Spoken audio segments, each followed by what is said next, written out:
Tuwing pasukan, gising na ng alas 5 ng madaling araw ang magkapatid na sina Cheryl at Maylene. Malayo at pahirapan kasi ang kanilang tatawirin bago marating ang kanilang eskwelahan sa Baungon, Bukidnon.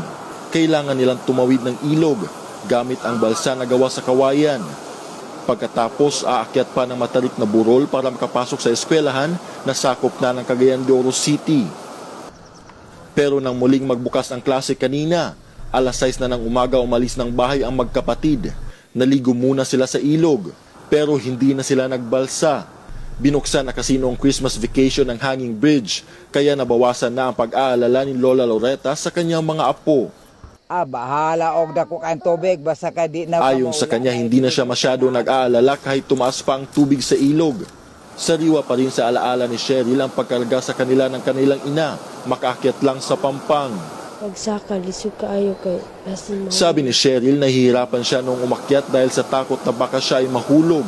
1 kilometro na ang kailangang lalakarin ngayon, papasok ng eskwelahan.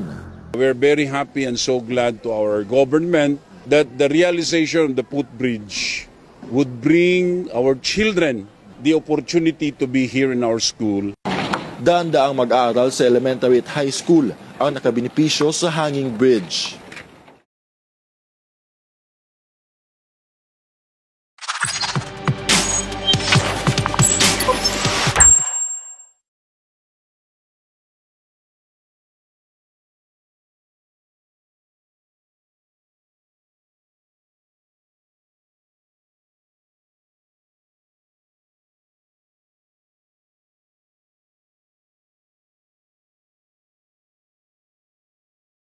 Sa ilog, sariwa pa rin sa alaala ni Cheryl ang pagkarga sa kanila ng kanilang ina, makaakyat lang sa pampang. Pagsaka, lisod kaayo kay Sabi ni Cheryl, nahihirapan siya nung umakyat dahil sa takot na baka siya ay mahulog. 1 kilometro na ang kailangang lalakarin ngayon, papasok ng eskwelahan.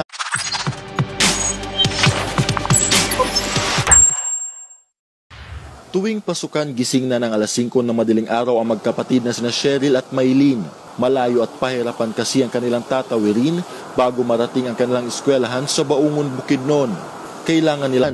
We're very happy and so glad to our government that the realization of the footbridge would bring our children the opportunity to be here in our school.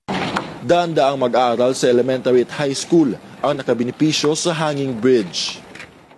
Ligo muna sila sa ilog, pero hindi na sila nagbalsa. Binuksan na kasi noong Christmas vacation ng hanging bridge, kaya nabawasan na ang pag-aalala ni Lola Loretta sa kanyang mga apo. Bahala og dako kan tubig basta ka di na. Ayon sa kanya, hindi na siya masyado nag-aalala kahit tumaas pa ang tubig sa tumawid ng ilog, gamit ang balsa na gawa sa kawayan. Pagkatapos, aakyat pa ng matarik na burol para makapasok sa eskwelahan na sakop na ng Cagayan de Oro City. Pero nang muling magbukas ang klase kanina, alas 6 na ng umaga umalis ng bahay ang magkapatid.